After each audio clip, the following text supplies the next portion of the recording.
finally here. Ever since MP-10 came out, I always felt that one day they'd probably revisit the character of Rodimus, Hot Rod, Hot Rodimus, Rodimus Convoy, in some shape or form. And not in a way that third party would do it. In a way that Takara Tomy would do it. And that day has finally come. And through all the controversies and all of that, we're here. And the biggest Rodimus Prime collector in the world, unrivaled, I would like to say, is here to talk about it. How you doing, people? It's time to talk about the masterpiece, the newest one, MP-28, Hot Rodimus, Hot Rod.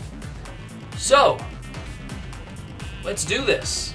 This is Protoman wearing his Roddy shirt, his Matrix. This is ProtoRetro. And let's do this. ProtoRetro. Controversy confound. A toy that has had so much talk before ever reaching its release. Ladies and gentlemen, MP-28, Hot Rodimus. Oh man, okay, this toy has had so much talk leading up to it, it's ridiculous. But now we could finally, from the horse's mouth, get all of that behind us and talk about this toy. I don't want to talk about a box too much, so let's just go through the quickness of it. It's the new standard boxes that have the nice design on the side of the car modes, which now work really nice with all the others of that scale. Yeah, awesome. Not much else I could say about it, except that it also came with a coin, and that the trading card is the new style that was pioneered with MP-22 Ultra Magnus, which gets rid of the uniformic style of the old Masterpiece cards. And that's really all I could say from that perspective. Let's open them up, let's check them out, and let's talk about this toy that has been on the fence for many people of design. And you know me, we're going to talk about design. So let's do that. Many years ago, Fliro Deary in the Philippines was watching Nissan test drive a whole bunch of special cars that they were going to use for GT Rally. One of those cars that Nissan was test driving using Nissan's engine was the Dome Zero. Now the Dome Zero was not a Nissan car, but was a Nissan-built vehicle with its innards. And some speculate that the Dome Zero that he saw there being tested in the Philippines would somehow lead to his choice for the alt mode and design of what is known today as Hot Rod, Hot Rodimus. We're here today with the Masterpiece toy in alt mode. Now, this isn't the first time that this alt mode has had its shot. Goes all the way back to this bad boy. Also gives you an idea of scale. This is actually my very first Hot Rod toy that I ever had, which was busted. But point being is I felt it was necessary to bring the beginning to talk about the present. So, yeah, using those sharp lines that were more based off of the cartoon accuracy, which is what the Masterpiece line is all about, and what we expect, I actually am quite happy with the alt mode.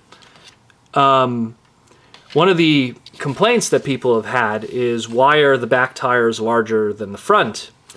This is something that has always actually been present with the character model of Rodimus, or Hot Rod, but not so much present with what we compare when it comes to toys, whether it be the original toy, or even in the case of the Henkei, which is trying its best to also be a Dome Zero and a nod to the original design. But if you go no further back than even the Masterpiece from MP-09, you also get those matching wheels. But character model wise, you do see there is a distinct difference from the back to the front. Just pause during the 86 movie. Plenty of detailed transformations there, and you'll see exactly what I mean. Now let's talk about this alt mode in terms of little gimmicks and stuff. What I do dig is, and it's kind of a weird thing that I dig about it, is that it's exactly like the original G1 toy when flipped upside down almost. It's kind of funny, really. Like, literally. I guess they didn't want to reinvent the wheel too much. Number 2, in terms of gimmicks, also, like the G1 toy. It has the ability to hold what are known as, at least with the original toy, his photon lasers. The original toy had the ability to hold the photon lasers on the engine, and with raising the engine over there and just taking some of his accessories, he comes with obviously both photon lasers, just like his original 1986 toy.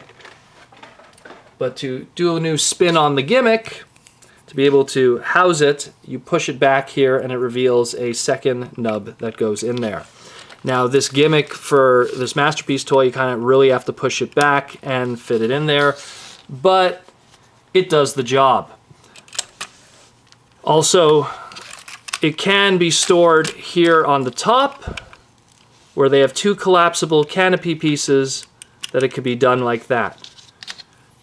Never really was shown anywhere in the show or in the toy that it could do that. I guess it was just an extra place to put it because the original model, and even heck, the original toy had those nubs in that section. Granted, they were not collapsible there and the gun couldn't be held there. It was just part of the mold, sculpt, and design of the original 1986 toy. Next thing. You can see that there is a crevices here of a circular region, and of course we all know what that is for, which was also led to some controversy with its design, is its matrix storing capability, which is done like so. Not many cars could do that, except a few Ferraris.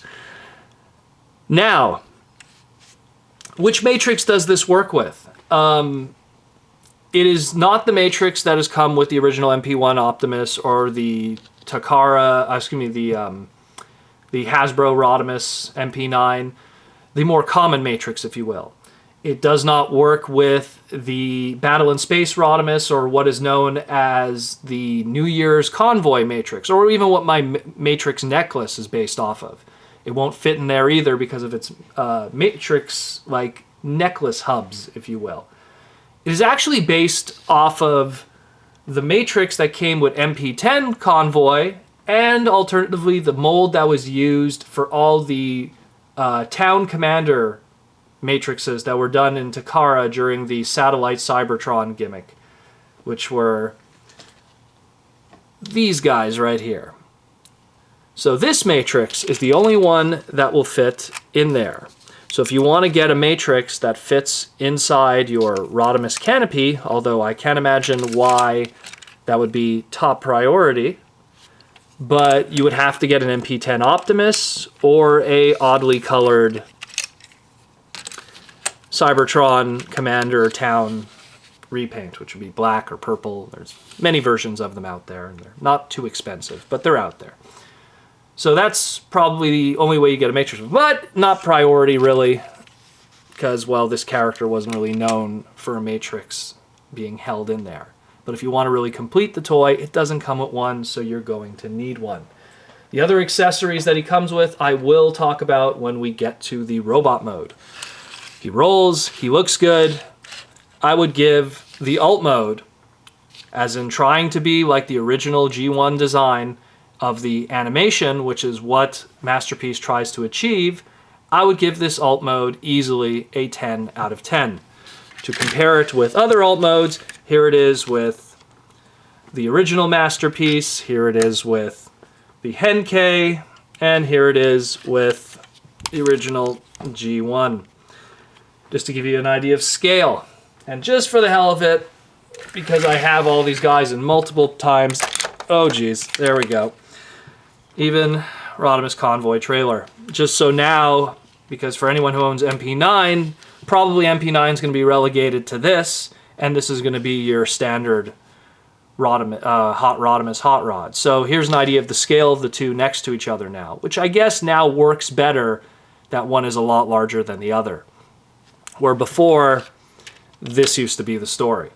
So, that's that for that. So, let's transform him. And it's going to be an interesting trip.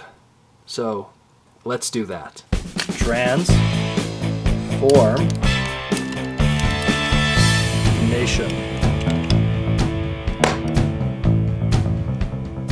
Exit the car mode. Enter what many have called the controversy mold.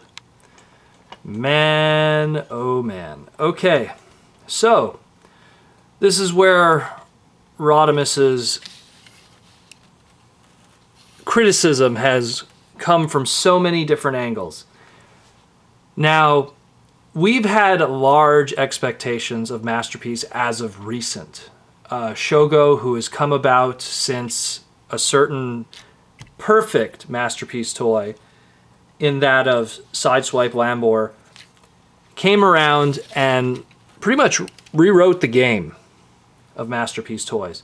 And he came around the same time as MP-10 Optimus, right after Rodimus MP-9 was finished, the original. We kind of had hopes that Shogo's magic would be put into this character. Unfortunately, they went back to the original designer for Rodimus. Now, he looks pretty spindly, doesn't he, in this shot? Just when I'm not posing him, when he's straight up doing his basic pose.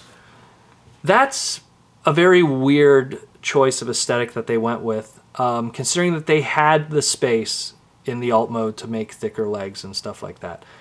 I'm going to bring in another Rodimus figure specifically. Now, this is a statue, keep in mind, this is Metal Force Rodimus. Now, Metal Force Rodimus, in my opinion, is the most perfect Rodimus anything, well, Hot Rod anything in terms of the animation model. It meets perfectly what Fluro Deary originally designed and what appeared in the '86 movie. It had the perfect proportions and everything like that. Now, one could say that when you achieve those perfect designs, transformation becomes impossible. So you notice how the wheel was just flush in there. But we saw already, and how I showed in the transformation, that some stuff really is possible with the right twists and the right turns. And I will give this toy props where, and I will talk about it, that this toy does have a lot of really interesting engineering cues that add to this toy, to this idea, and that maybe could be revisited, maybe with a third party. Here's the Masterpiece, MP-9 Takara. Showing you also there the side-by-side of height, at least.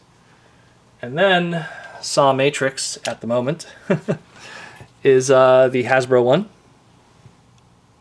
Similar colors there, not too much though. Goes more with the magenta that is found from the '86 movie, which I find is a choice that I'm happy that they went. And then we'll bring in, of course, the original '86 Hot Rod toy, which I'll also mention some interesting cues between those two. And lastly, just for the hell of it, NK, who was, to me, was for the longest time the best Rodimus figure. Now then, enough comparisons. Let's talk about engineering. Let's talk about ideas. Let's talk about what works and what doesn't. Now, let's bring them in close and we'll talk. Get up close and personal. First thing, that backpack, which is what everyone talks about, a lot is packed in there. Essentially, the whole back end of the car folds up in there. You could see already his little exhausts that exit the back of the vehicle are in there. They put a lot of stuff in there, to the point that in some poses, he is not so much very top heavy, but backpack heavy, and he will fall over. You have to really pose him leaning forward a little bit, otherwise he will fall over. To give credit to this, though, everything snaps in snug, which the original MP was very guilty of, that the backpack would fall off. But, at least to the credit of the MP-29, at least everything was more snug. This one, not so much so, in terms of everything is really packed in there, and it still sticks out a lot, and it's very heavy. Maybe it would have been very useful to have at least die-cast feet, or something to weigh down the bottom of a very spindly bottom half of a Rodimus figure. The second thing I want to say, at least as an improvement, is the hands. The original Masterpiece MP9 had very spindly hands that had a big difficulty holding its weapons, where this one has an open fist, closed fist that holds his photon lasers to soon-to-be photon eliminators very well. Easily, just they get in there, no problem. Very happy with that. At least that was an improvement of that design. In an attempt to get that perfect flush of a animation model, they added the extra plastic here to fold over of the shoulders, which again was something that was absent in the original Masterpiece. So that's a nice touch too, to really get that finalized colors of the robot mode. Same thing could be said with the knees, but that's more so due to the fact that it didn't have to house a Masterpiece Rodimus gimmick. So now you get the perfectly colored knees and boots. Again, the Metal Force statue doing a really good job of getting the colors there. They could have at least colored in the crotch area a little better. It's lacking a lot of paint. Could have added a little more there to really make that final pop. Not a biggie, but would have been nice. What else I could say? Interesting engineering idea here. Because this really has a lot of cues from the original Hot Rod toy from '86, when you disconnect here, pull this, and pull this back, what's interesting is the back of his head could still kind of have the engine in the back, very similar to the original 1986 toy. It's always kind of funny to see stuff like that. But I guess maybe when the toy was being designed, they kind of wanted to throw back to that too. Who knows? Just nice that it's there, so to speak, at least. What else that I could mention that's at least a positive about him? Articulation is very good. He has a double jointed elbow, which really comes in there. Like you could see, like it really folds in there. You could really get something close in terms of a pose. Although you do have to disconnect a little bit his shoulder from its connection joint. But still, very good. Same thing with the knees. Bends like crazy. So you could get your fishing poses. You could get your burden hardest to bear, sitting in a dojo pose if needed. Really cool. Negatives. Now, let's talk about negatives. Again, I mentioned before, those spindly legs, really thin compared to what the animation model really had. If it was just maybe like a centimeter more thicker, it would have added more weight to the bottom to deal with that backpack and just finish that final silhouette better. Same thing with the feet. Just if they could have got it just a little thicker. Again, I might be just nitpicking a bit, but you know, when you want Masterpiece, we all want perfect, and we've gotten perfect in Wheeljack and the side swipes and the Lambors, if you will. We just want that, you know. Another thing too that's kind of an improvement, actually, I forgot to mention, is one of his weapons. So he has this pizza cutter / buzzsaw. Now, some people might say that's really huge, but this was the original one. Now imagine this was the smaller figure and had the smaller blade. This was the bigger figure and had the smaller blade. This is the smaller figure, has the bigger blade. But in the '86 movie, when he was fighting the squid creature,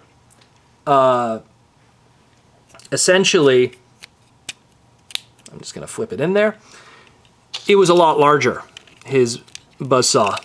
So it kind of matches more what was going on when he was getting inked, so to speak, getting a little color. So that's how that works. You just flip in the hand, pop it on. Really cool.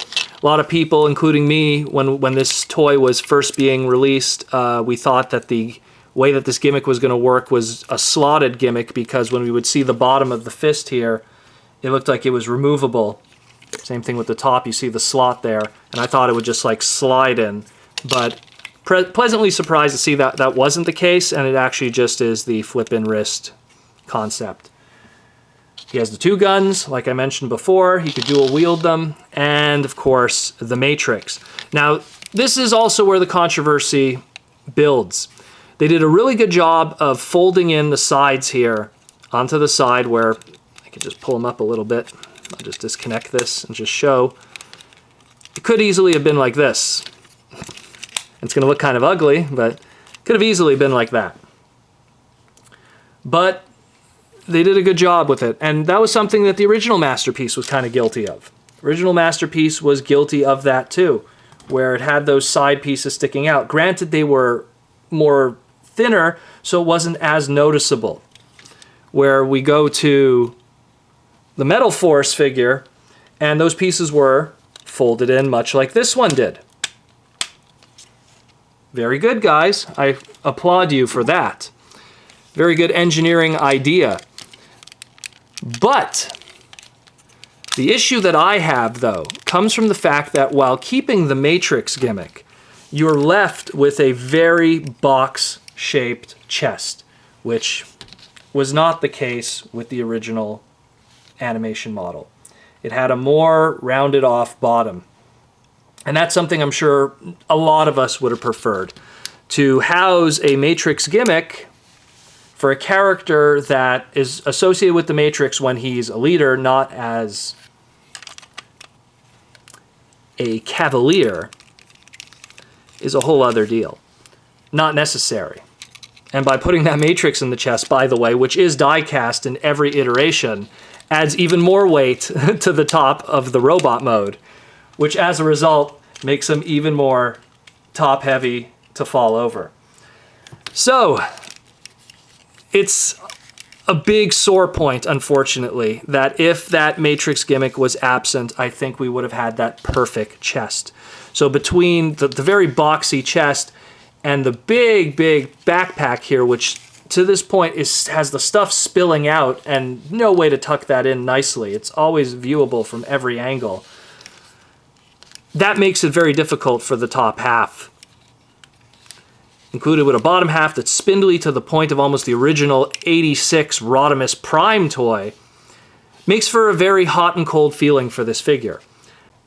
Well, it has a fishing rod, and not since a Kiss Play Rodimus did we have a fishing rod, and it's pretty cool, and it looks nice. When there's going to be a Daniel figure down the line, he'll have someone to fish with, so hey, that's great. But aside from that, I'm hot and cold on the figure.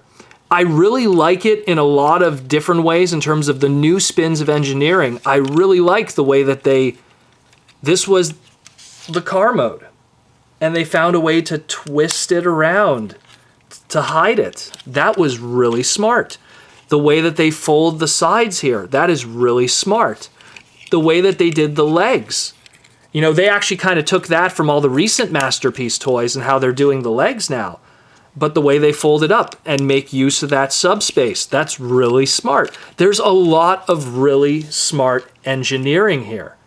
But aside from that, the final product really isn't perfect. It's great, but it's not perfect. And again, to still also fit in his little gimmick with his shades, which you pop the head open, and then the shades are just chilling up there and you kind of just flip them down. I mean, just not the easiest thing, but does a better job than what the Masterpiece toy did. There we go. Kind of flips down, and it's barely noticeable because of the translucent blue that is used, but does a better job than even the original MP-9 did, where it would kind of slide down even when you didn't want it to. So, still cool. How you like my brain? Final verdict, I like it. I was one of the biggest complainers about so much of this toy as every image was coming out. I was very critical of it. I will admit how critical I was of this toy. I wanted it to be the best. I wanted it to be better than everything. I wanted it to be the Rodimus toy that we've been waiting for all this time. And in the face of such great masterpiece toys like Sideswipe, like Wheeljack, and even to an extent where it wasn't perfect, but even the Datsun brothers, I wanted this toy to be perfect because he's my favorite character. And he's everything that is Transformers to me. But he isn't there. He's almost there, but not yet. But at least he could do a lot of poses. He's very articulated. It's just he has a few really sore points that, in all honesty, sad to say, I feel now that Takara has done it, the third-party guys could look at what was done and reinvent the wheel one last time. If I had to give it out of 10, that vehicle mode, for sure, he gets 10 out of 10 there. That robot mode, I'll have to give it a 7, unfortunately. But, let's just say this, ultimately in the end, still worth the 5,500 yen that he is. If you could somehow get him for cheaper, then he is totally worth it. He is still a very good Rodimus toy. Would I say he's the best Rodimus toy? It almost is there. Because I really like Henkei Rodimus for what it was and that mold from Classics. But he does a really good job too overall of being a fun Rodimus toy. And one thing that I will give him for a masterpiece toy, he is solid. Nothing is coming off him no matter how much you shake. Which unfortunately his original brethren did not achieve properly. He is clearly someone of modern masterpiece engineering, but has still not achieved that perfection that his previous releases have achieved. Something that's even Trax has been guilty of his masterpiece release. There's not much more I could really say from that. I will be at BotCon, so if you want to rap about that one, I will be glad to. There's so much about this toy that I almost feel I'm forgetting to talk about, because Lord knows I'm going to be messing with this toy a lot long after this camera is shut off. But do I suggest buying it? Yes. It's still a very good toy. It's just me being very hypercritical, being someone who's owned every Rodimus piece of merchandise ever. It's just me being very hypercritical to achieve that perfection of design because of what I've seen if you are a Sideswipe fan and finally get that masterpiece toy. Or the same thing with Wheeljack. That's all I could really say. There's so much more, but that's all I can. So this is Protoman of ProtoRetro, and this has been a long-winded video review of MP-28. Hot Rodimus, Hot Rod, pick your poison. My first major video on this channel started with MP9. It's only fitting that our present one here today is him. So take care, guys, and as always, roll out. Hey guys, like what you saw? Want to see more? Then be sure to like, comment, and subscribe to this video. Also, don't forget to follow us on Twitter and like the Facebook group for all the latest updates from Protoman of ProtoRetro.